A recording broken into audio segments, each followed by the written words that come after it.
C'est-à-dire qu'on voit que dans les médias, et je peux le démontrer, il y a de plus en plus de discours et de prescriptions racistes, et que ces prescriptions, elles émergent de l'extrême droite, et puis ensuite elles circulent. Elles sont recodées, reformulées, et elles circulent. Pas nécessairement dans le même langage, pas nécessairement avec la même formulation, mais en visant les mêmes populations et avec les mêmes objectifs.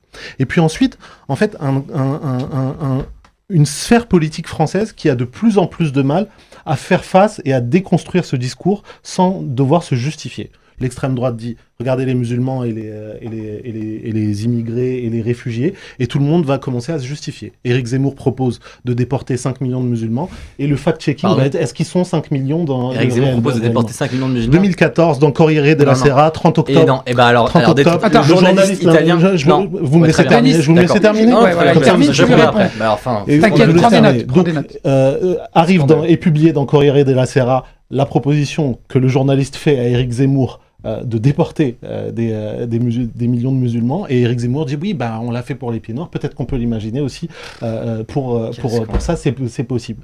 Et donc il y a ce discours-là où il explique que l'ensemble des musulmans sont solidaires en fait du terrorisme, puisque c'est la lecture qu'il fait du Coran, et au lieu de mettre un front uni, clair et net, de dire on débat pas avec des gens qui sont condamnés pour incitation à la haine raciale, qui discutent de l'humanité, du niveau d'humanité, et qui culpabilisent les migrants pour être morts au milieu de l'Atlantique ou au milieu de la Manche ou au milieu de la Méditerranée, au lieu d'être en train de faire un mur face à ce discours et à cette idéologie qui est destructrice, eh bien en fait on est en train de se justifier. Oui mais d'accord, mais peut-être qu'il y a des musulmans modérés et des musulmans rigoristes.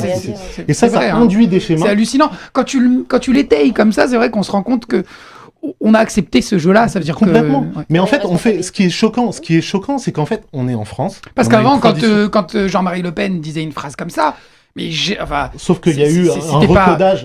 Oui, voilà, il n'y avait pas autant de débats autour de ce qu'a dit Jean-Marie Le Pen, et on ne cherchait pas à lui ressembler. Alors, oui et non. On avait besoin d'un Jean-Marie Le Pen, parce qu'il fallait créer une menace, un épouvantail politique pour pouvoir se présenter comme l'opportunité ou l'alternative raisonnable. Donc il y avait des partis qui se disaient républicains et qui laissaient l'extrême droite monter, se normaliser, se diffuser dans la société pour venir apparaître ensuite comme un rempart. Et puis ensuite, il y a eu une circulation et un recodage de ces idéologies.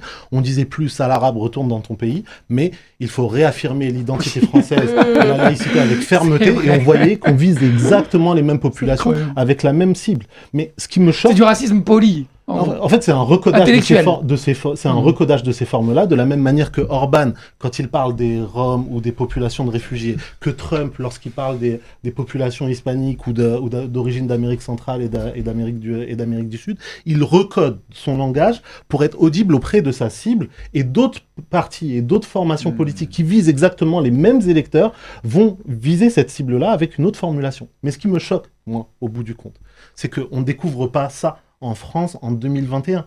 On étudie maintenant depuis plus de 20 à 25 ans les biais psychologiques et les biais cognitifs qui rendent ce discours de plus en plus potent, de plus en plus puissant dans la société. Au début des années 2000, deux scientifiques qui s'appellent Daniel Kahneman et Amos Tversky ont eu le prix Nobel pour leur recherche qui était focus sur la question qu'on appelle le cadrage. Le cadrage, c'est la manière dont on pose les questions et dont on formule les choix.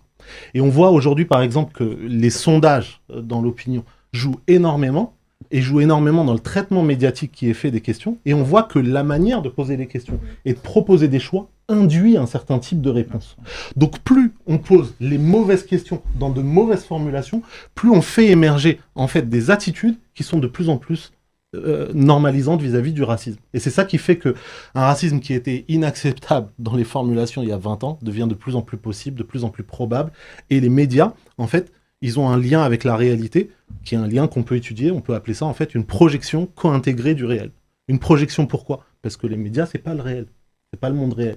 Donc, quand on est au travail ou quand on est sur un plateau, on voit des choses qui sont différentes de ce qu'on voit dans le réel. Mais elles sont co-intégrées, c'est-à-dire que ce qui se passe dans le réel informe ce qui se dit dans les médias, et ce qui se dit dans les médias produit des effets dans le réel. Donc à force de répéter à longueur de journée, les musulmans sont un danger, les Roms sont des voleurs, les réfugiés sont des violeurs, les gens qui sont des immigrés sont un problème, les femmes sont comme ceci, les pauvres sont comme cela. Au fur et à mesure, au lieu de se parler les uns les autres entre voisins, ou entre amis, ou entre collègues, ou entre eux, en fait, on commence à regarder les écrans et on se représente les uns les autres à travers ce qui est dit dans ces médias. Et pourquoi je disais que c'est tellement paradoxal dans la société française? Parce qu'en fait, cet espace de représentation, il va en sens inverse de la société française. Il y a de plus en plus de mixité, d'amitié, de fraternité, de vie ensemble, en commun, dans le quotidien des Français.